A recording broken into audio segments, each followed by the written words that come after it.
Esa noche en casa de mi hijo sentí que el aire me faltaba. No era el calor ni el vino, era otra cosa, un presentimiento espeso que me apretaba el pecho.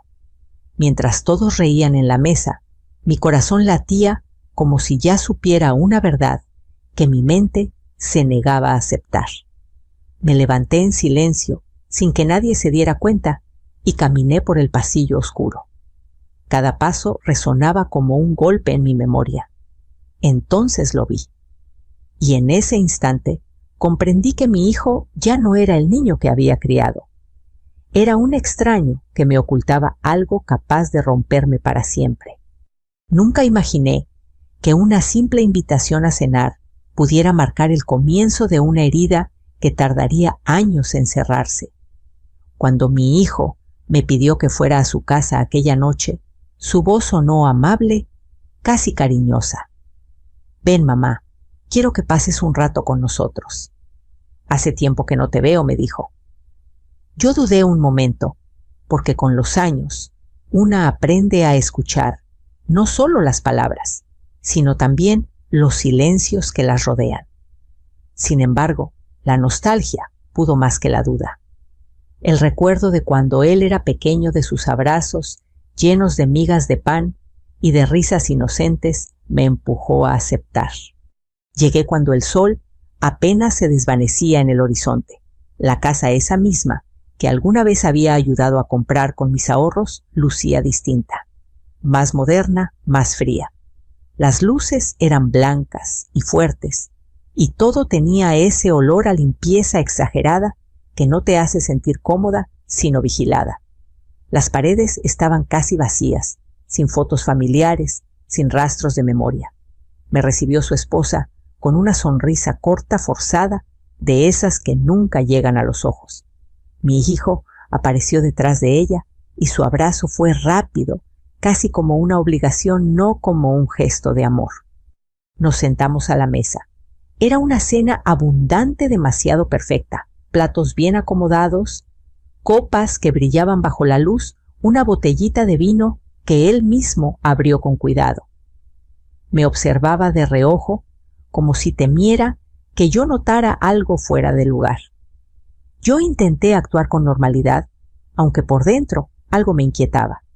A cada minuto sentía que el silencio pesaba más. La conversación iba y venía, que el trabajo, que los planes futuros, que un posible viaje. Hablaban de dinero, con una soltura que no entendía porque sabía que hacía apenas unos meses él me había pedido ayuda para cubrir unas deudas. Ahora, en cambio, parecía vivir una vida de lujo que no se correspondía con su realidad. Miré sus manos. Estaban tensas, apretadas alrededor de la copa. Su vista evitaba la mía, como si mis ojos fueran un espejo que pudiera reflejar verdades que él no quería enfrentar. A cada risa falsa, a cada comentario superficial, yo sentía que algo se quebraba un poco más en mi interior. Era como si una voz antigua, esa que toda madre lleva dentro, me susurrara: «Ten cuidado». Al poco rato, dije que necesitaba ir al baño. No era del todo mentira. El nudo en mi estómago se había vuelto intenso. Pero más que alivio, lo que buscaba era escapar de esa mesa donde la incomodidad se podía cortar con un cuchillo. Caminé por el pasillo, que estaba a media luz. Mis pasos eran suaves, lentos, casi temerosos. El silencio en aquella casa era extraño, como si no le perteneciera a ningún ser humano. Cuando regresaba algo me llamó la atención. Una sombra movediza detrás de la puerta entreabierta del estudio. Mi hijo estaba allí solo, inclinado sobre una mesa, hojeando papeles con prisa. Cerró una gaveta al escuchar el más mínimo ruido. Me quedé paralizada, conteniendo la respiración. Durante un segundo eterno, nuestras miradas se cruzaron. En sus ojos vi algo que nunca había visto antes: miedo y culpa, mezclados en una expresión que me heló la piel. Mamá dijo fingiendo tranquilidad: «Pensé que estabas en el baño». Asentí sin responder, como si algo me hubiera robado la voz. Él sonrió, pero esa sonrisa no tenía calor. Era rígida, distante.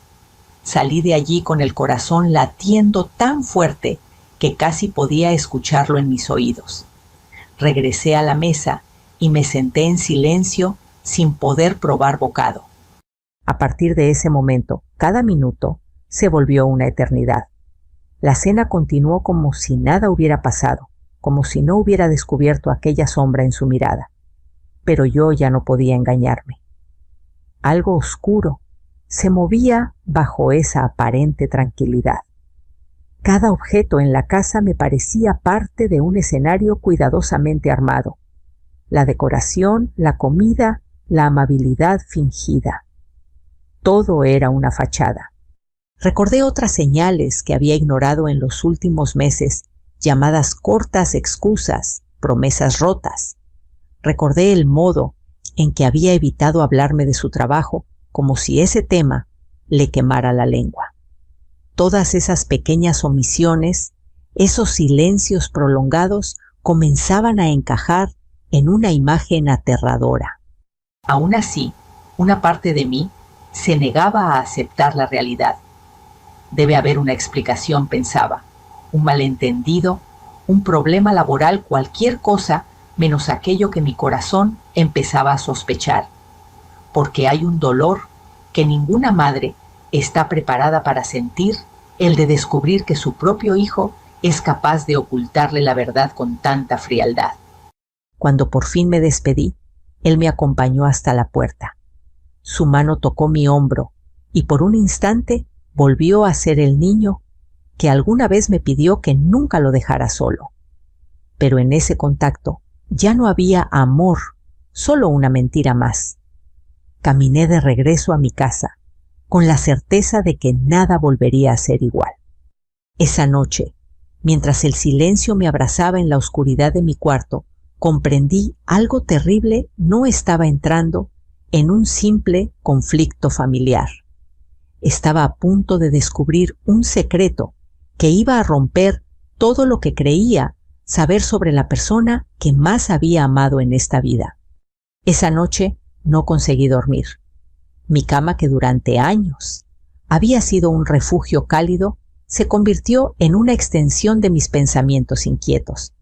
Me daba vueltas una y otra vez, viendo en la oscuridad el rostro de mi hijo, su mirada esquiva, el modo en que cerró aquella gaveta con desesperación contenida. El silencio de mi casa parecía más profundo que de costumbre. Solo se escuchaba el tic-tac del viejo reloj en la pared, recordándome con cada segundo que algo estaba por estallar. Cerré los ojos e intenté respirar hondo, pero mi pecho sentía una presión extraña, como si un peso invisible me oprimiera desde adentro. No era dolor físico, era algo más hondo, una angustia que no tenía nombre. Pensé en levantarme a preparar un té, como hacía cuando la inquietud me quitaba el sueño, pero mis piernas no respondían.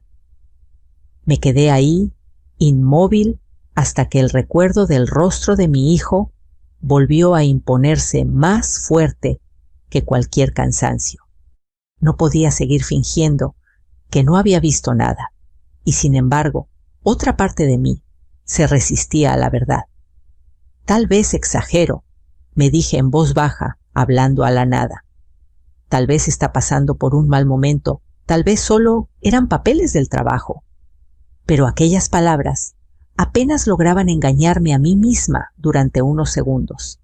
En el fondo, sabía que mi intuición no se equivocaba. Nunca lo había hecho. Pasaron las horas lentas y pesadas. Cuando el cielo empezó a aclarar y la primera luz del amanecer se coló por la ventana, supe que no podía quedarme quieta. Tenía que volver a esa casa. No porque quisiera hacerlo, sino porque necesitaba respuestas. Tomé mi bolso despacio, como si cada movimiento fuera un paso hacia un abismo, y salí sin hacer ruido, casi como una ladrona que entra a una tierra prohibida. El camino hasta la casa de mi hijo me pareció más largo que de costumbre. Cada esquina, cada golpe de viento y cada ladrido lejano se sentía distinto, cargado de un significado oscuro. Al llegar, noté que el auto de él no estaba, tampoco el de su esposa. Sentí una mezcla de alivio y miedo. Estaban fuera, y esa ausencia abría una puerta que yo como madre nunca había querido cruzar. Introduje la llave en la cerradura. Mis manos temblaban. Durante un instante dudé. ¿Realmente iba a entrar sin permiso? ¿Qué clase de madre hace eso? Pero el pensamiento fue más fuerte. No lo hacía por curiosidad, sino por necesidad. Tenía que saber si mi hijo estaba en peligro, o si el peligro era él mismo. La casa estaba en silencio absoluto. Ese tipo de silencio que no es tranquilo, sino tenso. Caminé con pasos lentos, casi suspendida en el aire. Mis pies apenas tocaron el suelo, y cada crujido de la madera hizo que el corazón se me subiera hasta la garganta. Miré a mi alrededor. Todo parecía impecable, demasiado ordenado, como si alguien hubiera tratado de borrar cualquier rastro de desorden de vida real. Fui primero a la sala, luego a la cocina. Nada fuera de lugar.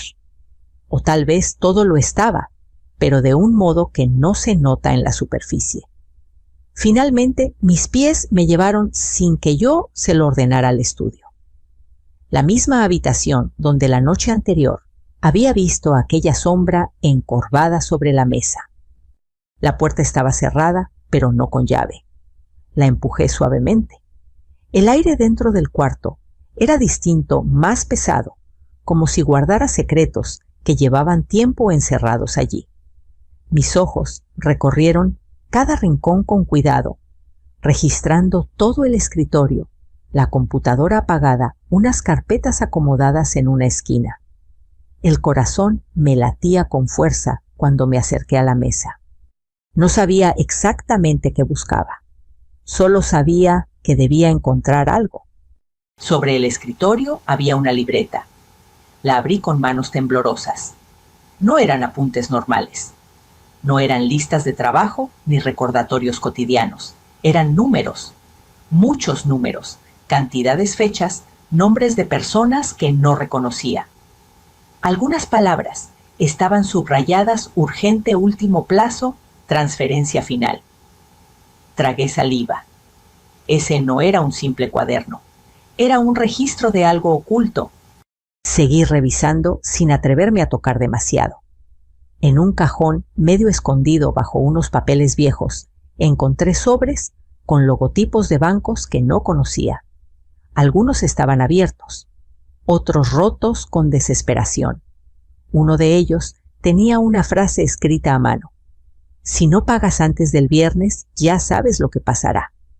No había firma, no había nombre. Solo esa amenaza muda que parecía atravesar el papel y clavarse en mi piel. Un escalofrío me recorrió de pies a cabeza. Cerré los ojos un segundo, como si así pudiera borrar todo. Pero cuando los abrí, lo que estaba allí seguía intacto. La realidad no desaparece por mucho que la evitemos. En ese momento escuché un leve sonido en el ascensor del edificio. Alguien subía. Mi cuerpo se tensó de inmediato. Podían ser ellos. Podía ser mi hijo regresando y encontrándome allí, revisando lo que jamás quiso mostrarme. Miré alrededor, buscando dónde esconderme, hacia dónde huir, pero no tenía tiempo para hacerlo.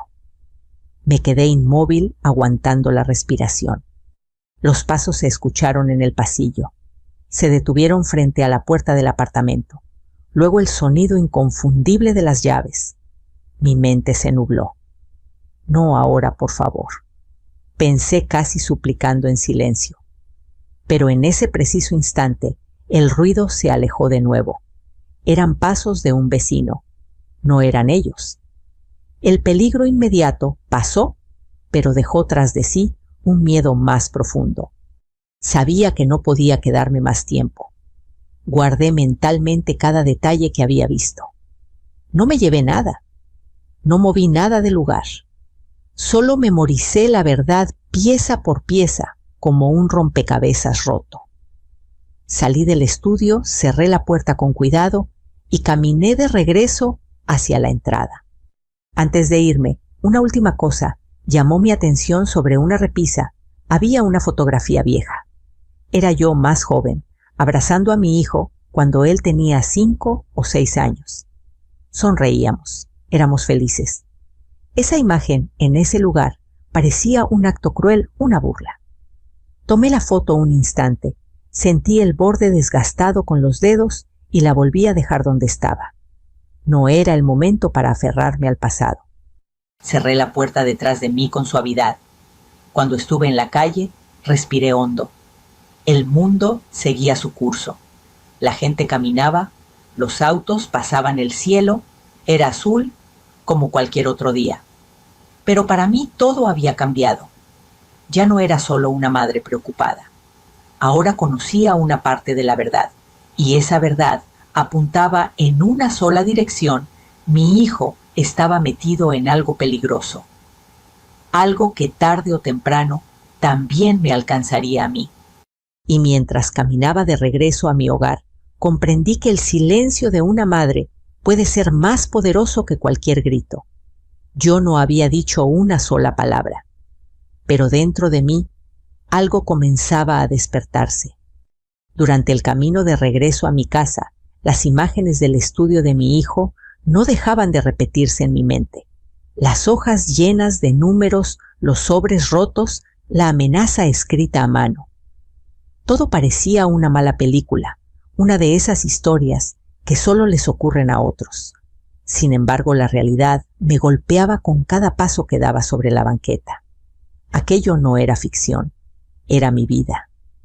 Y el protagonista de ese drama oscuro era el mismo niño que yo había enseñado a caminar. Al llegar, cerré la puerta con doble llave. Sentí la necesidad de protegerme, aunque aún no entendía del todo contra qué debía protegerme. Me senté en la mesa de la cocina, la misma donde tantas veces partí pan para mi hijo, la misma donde le limpié las lágrimas cuando se caía de la bicicleta. Todo en esa cocina hablaba de años de amor, de sacrificios, de noches sin dormir, de comidas compartidas. Y ahora, sin embargo, el silencio pesaba más que cualquier recuerdo. No podía mantenerme quieta. La inquietud era como un fuego lento que me recorría el cuerpo. Pensé en volver a la casa de mi hijo, otra vez revisar con más detalle, llevarme alguna prueba. Pero algo dentro de mí, esa voz prudente que me había acompañado toda la vida, me detuvo. Si él descubría que yo había tocado algo, podría eliminar cualquier rastro. Debía actuar con inteligencia, no con desesperación. Decidí hacer algo distinto, revisar mis propios papeles en casa. Fui a mi habitación y saqué la vieja caja de madera donde siempre guardaba documentos importantes, recibos, títulos de propiedad, cartas, facturas antiguas, papeles de herencia de mi difunto esposo. Esa caja contenía la historia de mi vida económica y familiar. La abrí con cuidado, como si dentro habitara una criatura dormida. Empecé a revisar uno por uno los documentos. Todo parecía normal, hasta que encontré algo que no recordaba haber visto antes. Era una copia de un contrato impreso hacía pocos meses. Llevaba mi nombre en la parte superior. Lo que me heló la sangre fue la firma en la parte inferior. Parecía mi firma, pero yo jamás había firmado eso. Mis dedos recorrieron cada trazo. Conocía mi firma mejor que nadie. La había repetido durante décadas en cheques, solicitudes, formularios, documentos del banco. Aquella imitación era demasiado perfecta para ser un accidente. Alguien la había copiado, ensayado, estudiado con paciencia. Y sabía exactamente quién podía haber hecho algo así. El contrato hablaba de un poder legal que le otorgaba autoridad a otra persona para realizar movimientos en nombre mío. Leí el nombre con un nudo en la garganta. Era el nombre de mi hijo. Ese documento le daba derecho a administrar, vender o hipotecar propiedades que estaban a mi nombre. Mi mente comenzó a trabajar a una velocidad que nunca antes había sentido. Pude ver con claridad las piezas del rompecabezas, la casa elegante, el dinero del que presumían, las deudas ocultas, los sobres amenazantes. Y ahora, este documento fraudulento que le daba control sobre mi vida, mis bienes, mi seguridad. No era solo mentira, era un delito. Un sudor frío me recorrió la espalda. Me apoyé en la pared para no caer. ¿Hasta dónde estás dispuesto a llegar, hijo mío?, murmuré en voz baja, con una mezcla de dolor y asombro. Porque una cosa es mentir, otra es endeudarse, pero falsificar la identidad de tu propia madre. Eso cruzaba una línea que yo jamás imaginé que él sería capaz de traspasar. Pasé las siguientes horas revisando cada rincón de esa caja. Encontré más irregularidades pagos, que yo no recordaba haber hecho transferencias, que jamás autoricé notificaciones de movimientos bancarios, que por alguna razón no habían llegado antes a mis manos. Todo apuntaba a lo mismo.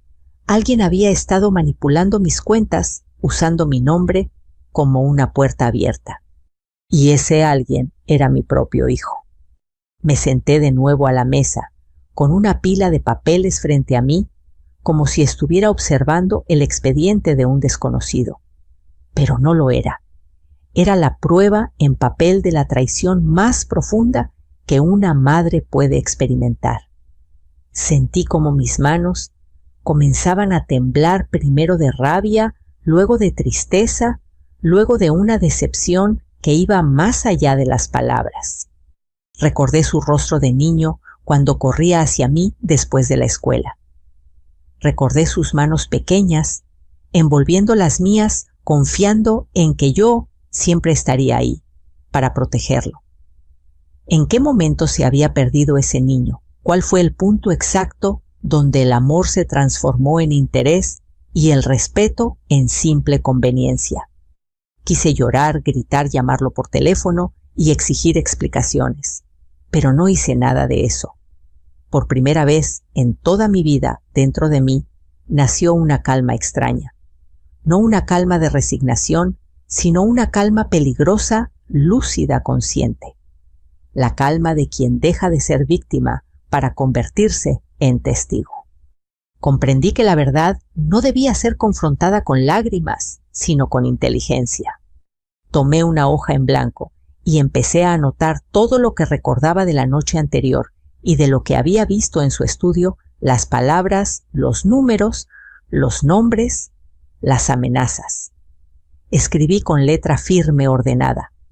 Cada línea se convirtió en un acto de afirmación. No estaba loca, no estaba imaginando cosas. La realidad estaba ahí clara frente a mí. Y también anoté otra cosa, una frase que surgió de lo más profundo de mi ser. Mi hijo me ha mentido, pero todavía no sabe que su mayor error fue subestimarme. Porque si había algo que aprendí a lo largo de la vida, era esto: los papeles no mienten. Los documentos no sienten lástima, no se dejan engañar por besos en la frente ni por palabras bonitas. Y en esos papeles estaba escrita una verdad que él no podría borrar tan fácilmente. Cuando terminé de escribir, cerré la libreta con decisión. Afuera comenzaba a oscurecer. El día había sido largo, demasiado largo. Sin embargo, yo sentía que apenas estaba comenzando algo mucho más grande. La mujer asustada ya no era la misma. Y aunque el dolor era profundo, una nueva fuerza empezaba a levantarse en mi interior, silenciosa, decidida. Si mi hijo había elegido el camino de la mentira, yo recorrería el de la verdad hasta el final. Aquella madrugada apenas dormí. No porque el sueño me huyera, sino porque mi mente no podía apartarse de los documentos que había encontrado. Cada línea parecía latir, cada firma falsa era una herida abierta. Sin embargo, en medio de ese dolor, algo inesperado empezó a surgir claridad. La claridad no llegó como un relámpago, sino como una brasa que crece en la oscuridad. Comprendí que llorar no cambiaría nada. Confrontarlo sin pruebas sería inútil. Tenía que actuar con cabeza fría, con paciencia, con la misma disciplina que mi madre me enseñó cuando me decía: mira, escucha, espera. Luego, cuando actúes, que sea con certeza. Al amanecer, preparé café. El olor familiar llenó la cocina y por un instante me devolvió a una normalidad que ya no existía. Tomé la taza con ambas manos buscando en el calor un ancla. Abrí mi libreta y releí las notas que había escrito. Todo estaba ahí, fechas, nombres, números, movimientos extraños. Pero necesitaba algo más que recuerdos.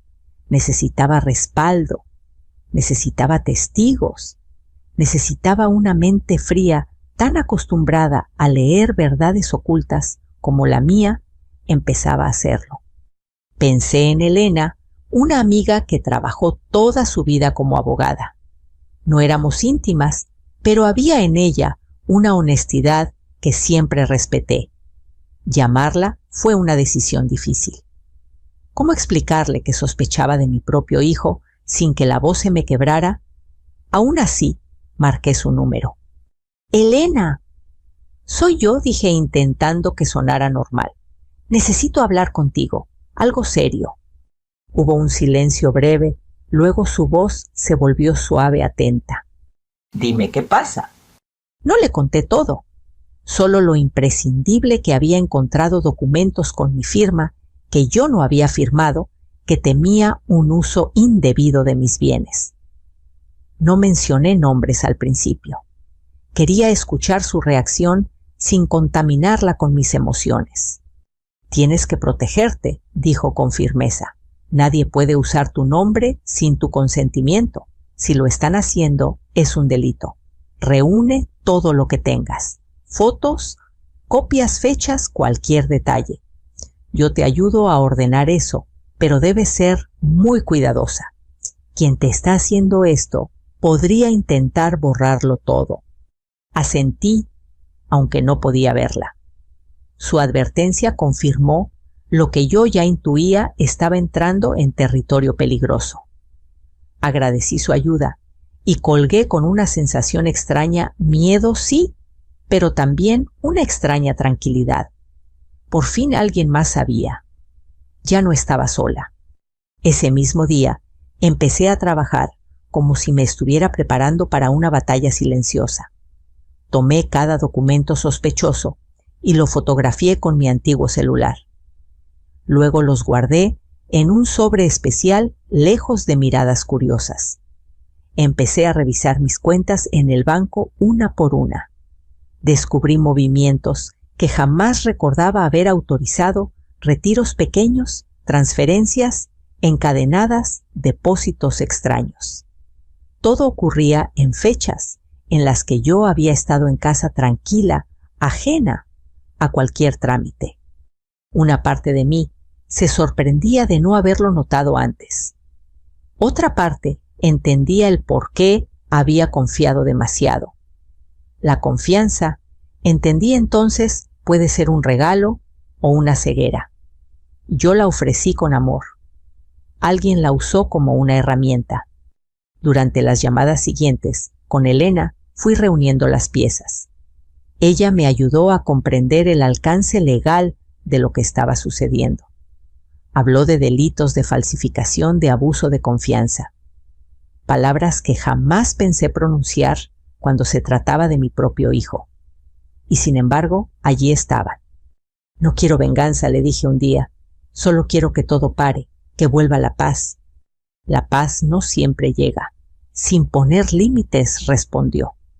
«Y a veces el mayor acto de amor es no permitir más daño». Sus palabras se quedaron conmigo.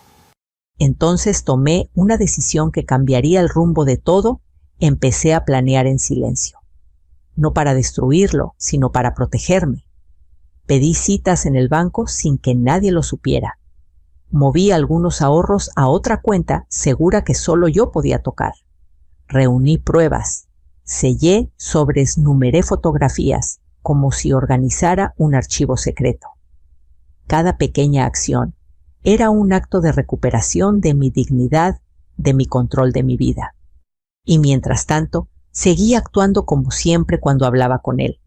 Si me llamaba, yo respondía con mi tono de madre cariñosa. Le preguntaba por su salud, por su trabajo, por su esposa. Él, relajado por mi aparente normalidad, bajaba la guardia. No sospechaba nada. Creía que yo estaba ciega. Y quizás ese fue su error más grande. Una tarde, me pidió que fuera a tomar café con ellos. Acepté.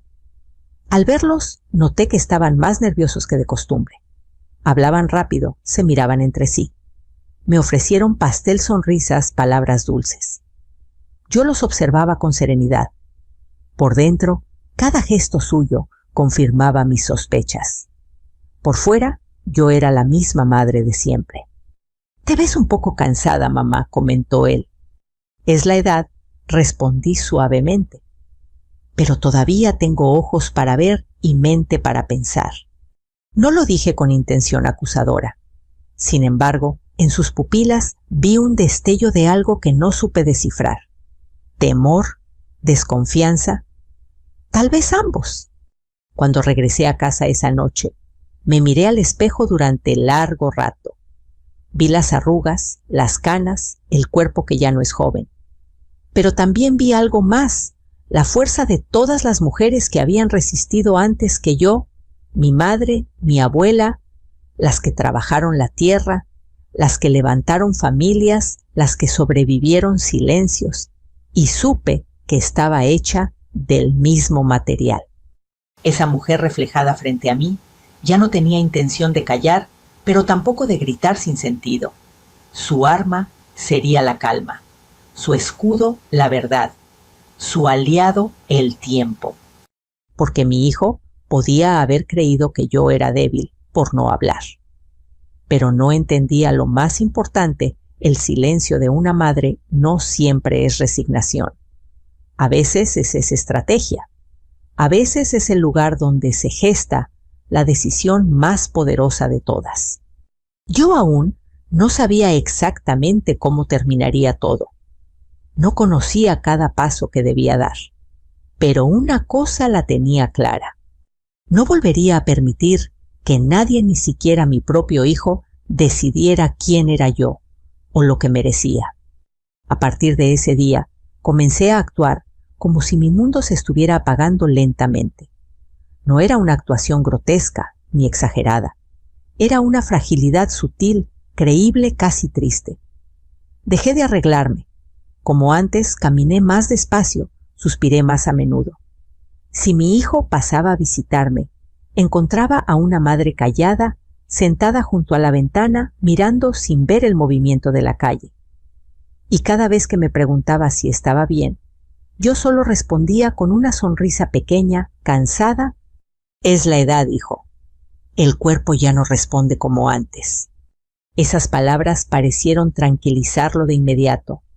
El alivio en su rostro no podía ocultarse del todo.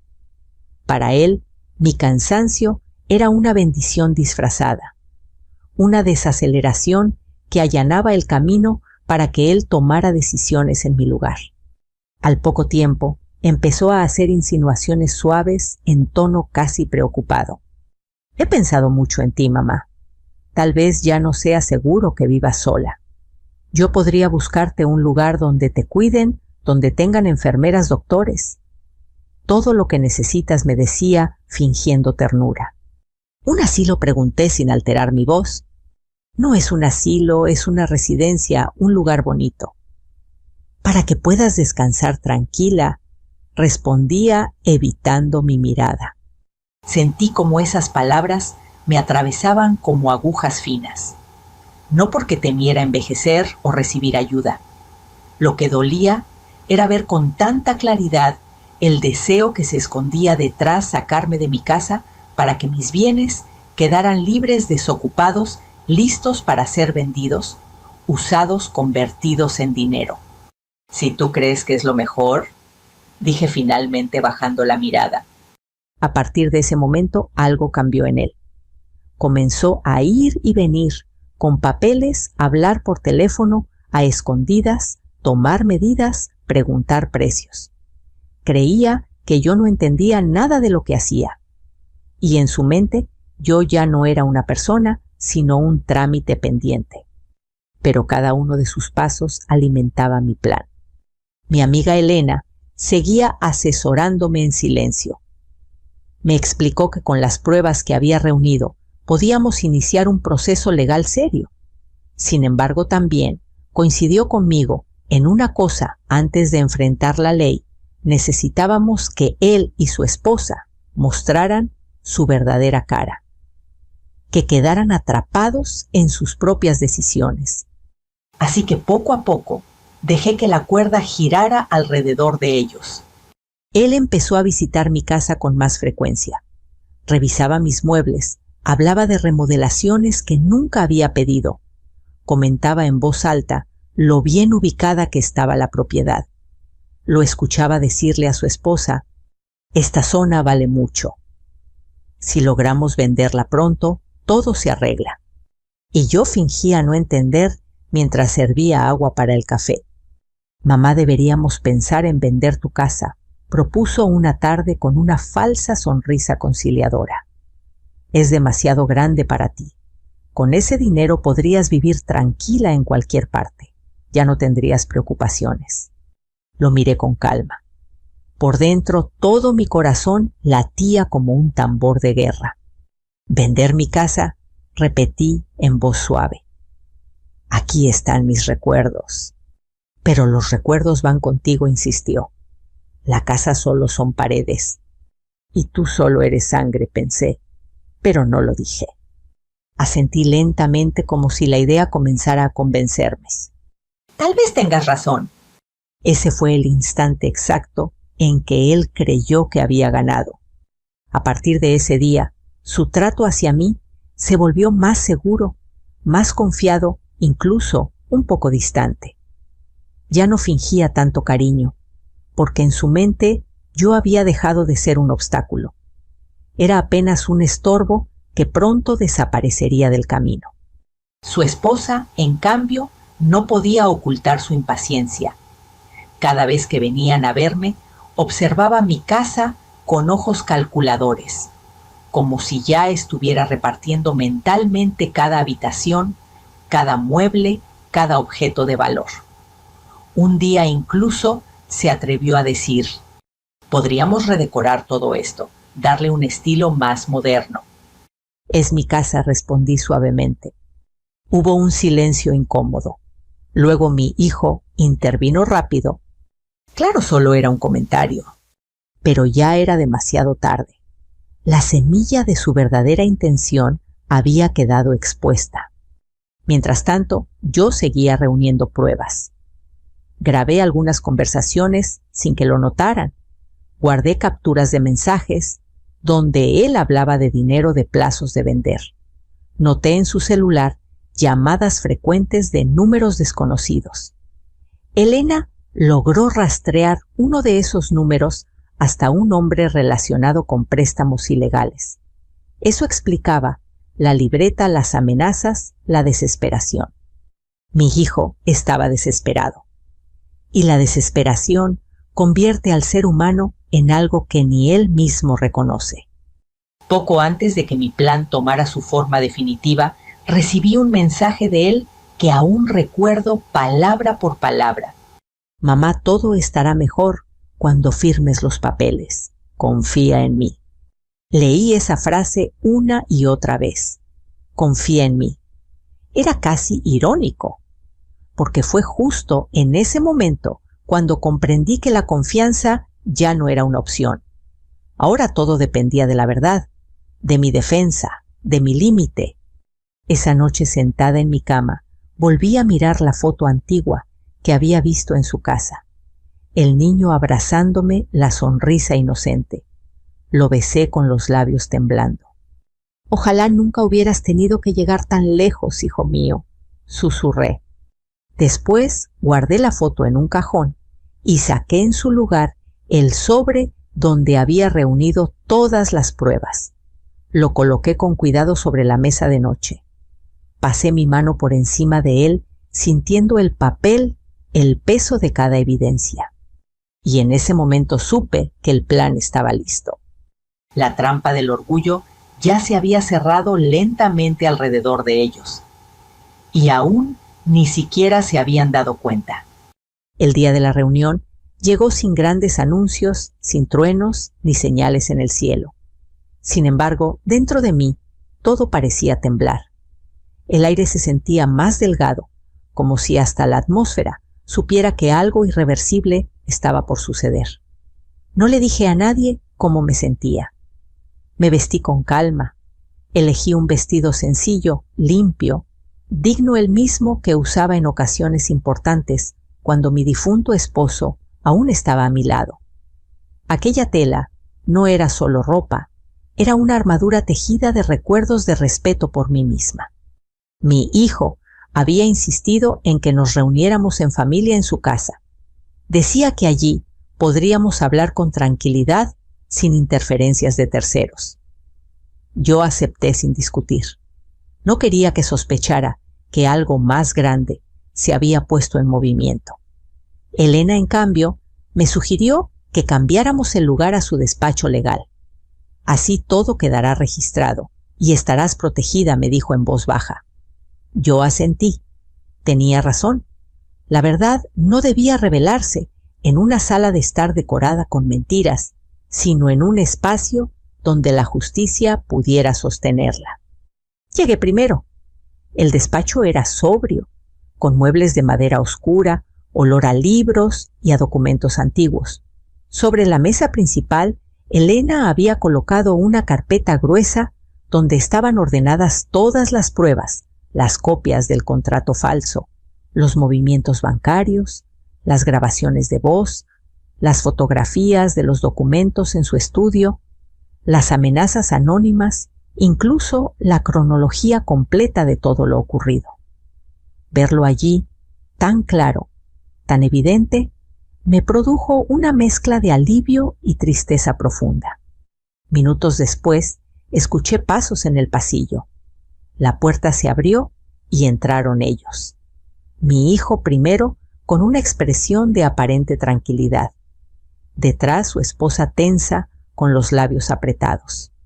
Ambos intentaron sonreír, pero la rigidez en sus cuerpos delataba su nerviosismo. «Mamá», dijo él, «qué bueno que aceptaste venir. Sé que hemos tenido malentendidos, pero hoy todo se va a arreglar». Lo miré con una serenidad que él no conocía. No había en mis ojos reproche ni ternura, solo una calma inmensa, poderosa. «Eso espero, hijo», respondí en voz baja, «porque hoy por fin todo va a salir a la luz». Elena se levantó de su asiento. Su presencia era firme, imponente, casi maternal también. «Gracias por venir», dijo. «Esta reunión no es un simple encuentro familiar. Estamos aquí para aclarar una serie de irregularidades graves vinculadas al nombre, bienes y documentos de la señora». Mi hijo frunció el ceño confundido. «¿Irregularidades? Debe haber un error». «No, no lo hay», interrumpí suavemente. Elena abrió la carpeta. Comenzó a mostrar uno por uno los documentos, las firmas falsificadas, los poderes legales no autorizados, los registros bancarios anómalos. Con cada papel que aparecía sobre la mesa, el rostro de mi hijo perdía color. Su esposa dejó de fingir la compostura. Sus manos comenzaron a temblar. «¿Qué significa todo esto?», preguntó él casi en un susurro.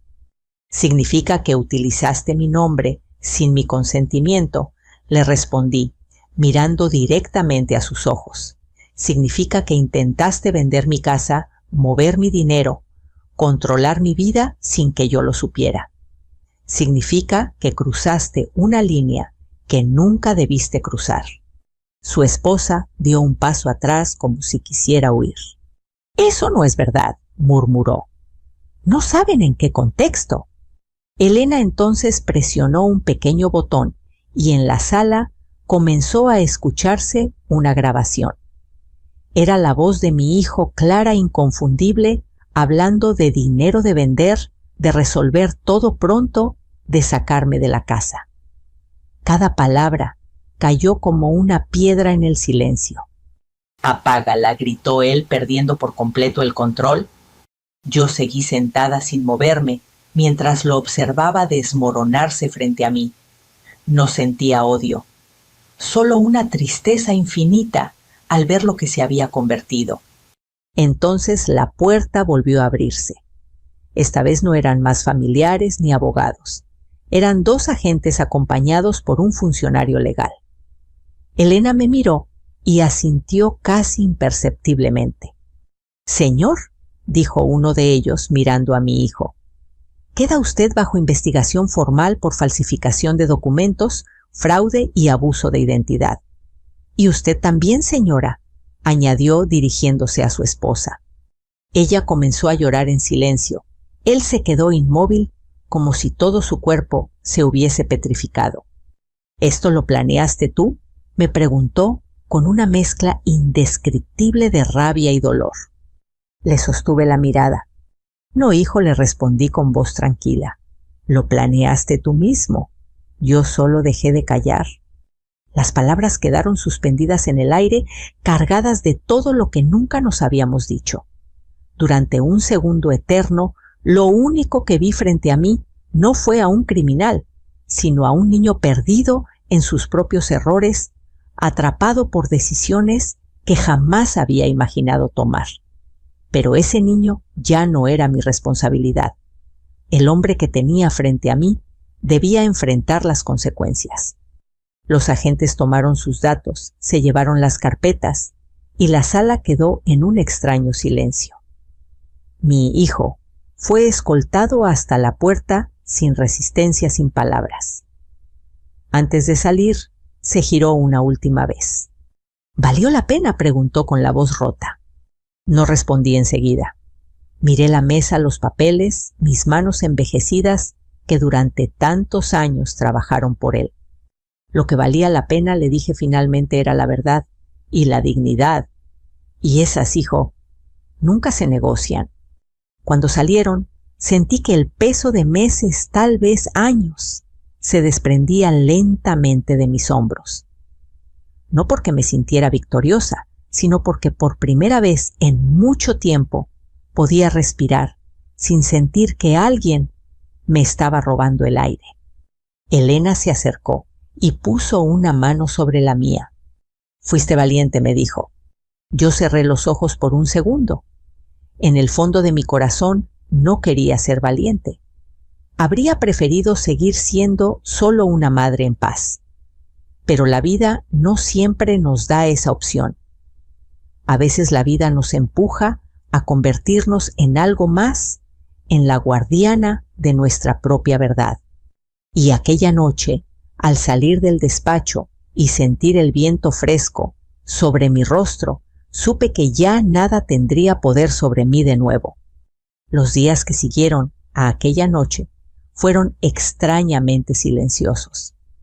No hubo llamadas, tampoco visitas inesperadas, ni mensajes desesperados pidiendo explicaciones. La casa volvió a llenarse con el eco tranquilo de mis propios pasos, con el sonido humilde de mi respiración acompasada mientras barría el patio o ponía a hervir agua para el café. Por primera vez en mucho tiempo, el silencio ya no me asustaba. Era un silencio distinto, un silencio honesto. Supe por Elena que el proceso legal avanzaría despacio, como suelen hacerlo las cosas importantes. Habló de investigaciones de declaraciones de fechas futuras en un juzgado. Yo asentía sin demasiado interés en los detalles. Ya había hecho lo que debía. El resto no estaba en mis manos, y aceptar eso también era una forma de sanar. Mi hijo ya no me pertenecía como antes. Tampoco yo le pertenecía a él. Durante varias noches me senté en el mismo sillón junto a la ventana donde solía esperarlo cuando era niño. Afuera, el mundo seguía girando sin saber nada de mi historia. Los vecinos caminaban con bolsas del mercado, los niños corrían tras una pelota, los perros ladraban a lo lejos. La vida continuaba indiferente como siempre. Y sin embargo, dentro de mí existía un antes y un después que no podía ignorar. Pensaba mucho en su infancia, en cómo lo cargaba cuando tenía fiebre, en las veces que dormía con su cabeza sobre mi pecho, en su respiración tibia, profunda, confiada. Pensaba en la primera vez que dijo mamá, en sus dibujos torcidos, pegados en la nevera, en sus sueños de ser protagonista de algo grande. Tal vez ahí estuvo la raíz de toda su necesidad de grandeza, de demostrar, de tener más que todos. Y tal vez yo no supe enseñarle que la grandeza verdadera no nace del dinero, sino del respeto. Esa idea me atravesó con la delicadeza de una verdad dolorosa. Como madre, también tuve culpas. Nadie nos enseña a criar seres humanos completos. Amamos como sabemos, protegemos como podemos, y a veces, sin querer, sembramos semillas que más tarde se convierten en espinas. Comprenderlo no justificaba sus actos, pero me permitía mirarlos sin odio. Una tarde, mientras limpiaba un cajón antiguo, encontré una pequeña cadena de plata. Se la había regalado cuando cumplió 10 años. Recuerdo haberle dicho que la protegiera, que algún día entendería su valor. La sostuve entre mis dedos, sintiendo el frío del metal en la piel. Pensé en tirarla, en desprenderme de aquel recuerdo, pero algo dentro de mí lo impidió. No por él, sino por mí. Porque esa cadena no representaba su traición. Representaba todo el amor que le di antes de perderlo en el camino. Volví a colocarla en su lugar y sentí una paz suave acomodarse en mi pecho. Con el paso de las semanas, decidí hacer algo que en otro tiempo jamás me habría atrevido a imaginar. Vendí la casa. No porque me la hubieran querido quitar, sino porque ya no la sentía como mía. Las paredes guardaban demasiadas voces, demasiadas memorias cruzadas entre la alegría y la mentira. Necesitaba un nuevo comienzo, un espacio que no estuviera manchado por la desconfianza.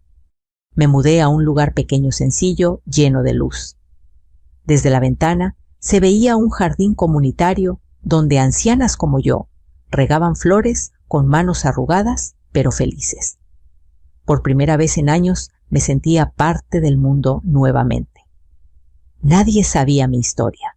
Nadie me veía como víctima ni como madre de un criminal. Solo era una mujer más, con dignidad tranquila en sus pasos cortos. Con una parte del dinero que obtuve, decidí hacer algo que nacía directamente de esta experiencia, crear un pequeño fondo para ayudar a personas mayores que estuvieran siendo manipuladas por sus propias familias. Personas que, como yo, habían confiado demasiado. Personas que creían que el amor siempre justifica el abuso. Fui a hablar con una asociación local y, sin decir mi nombre completo, ofrecí apoyar a quien lo necesitara. No era una venganza, era una reparación. Cada cheque que firmaba para ayudar a otros me limpiaba un poco más por dentro. Me devolvía la sensación de control que me habían querido arrebatar. Me demostraba que aunque me habían intentado usar, yo seguía teniendo la capacidad de elegir qué hacer con mi vida, con mi dinero, con mi historia. A veces en las noches tranquilas pensaba en él. Me preguntaba si en medio del proceso que enfrentaba habría comprendido la gravedad de sus actos. Me preguntaba si dentro de su celda interna todavía existía un rastro del niño que amé. Pero no me permitía quedarme demasiado en esas preguntas. la nostalgia mal administrada también puede convertirse en prisión. Aprendí que perdonar no siempre significa volver a abrir la puerta. A veces perdonar es simplemente dejar de cargar la piedra del rencor a cuestas. Y eso fue lo que hice, perdoné en silencio, no por él, sino por mí, para no endurecer mi corazón, para no convertirme en la sombra de lo que me hicieron. Una mañana salí al jardín con una pequeña regadera azul que había comprado en el mercado. Había una planta marchita junto al muro. Sin saber por qué, decidí cuidarla. Día tras día le añadí un poco de agua, un poco de luz, un poco de paciencia. Pasaron las semanas y un capullo tímido apareció entre las hojas secas. Lo miré abrirse lentamente, como si fuera un milagro pequeño personal. Y comprendí. A pesar de todo, yo también estaba volviendo a florecer. Hoy sentada en este nuevo hogar sin lujos ni apariencias, pero lleno de verdad, sé que sobreviví a algo que pudo haberme destruido. No con gritos, no con escándalos, no con violencia, sino con conciencia, dignidad, valentía y un amor que supo cuándo detenerse para no seguir siendo pisoteado. Si estás escuchando esta historia y has sentido alguna vez que alguien cercano te traicionó, te utilizó o intentó borrarte, quiero que recuerdes algo muy importante. Tu vida no le pertenece a nadie más que a ti. No importa la edad que tengas. Siempre estás a tiempo de recuperar tu voz, tu espacio, tu verdad. Ahora quiero preguntarte algo desde el fondo de mi corazón. ¿Has vivido algo similar? ¿Alguna vez alguien en quien confiabas se ha aprovechado de ti? Cuéntame en los comentarios dónde nos escuchas hoy. Tu historia también merece ser contada. Tenemos muchas historias como esta, llenas de vida, dolor y esperanza. Así que, si quieres seguir escuchando historias que nacen del corazón de mujeres como tú, suscríbete y acompáñanos en este camino de sanación, verdad y dignidad. Gracias por escuchar.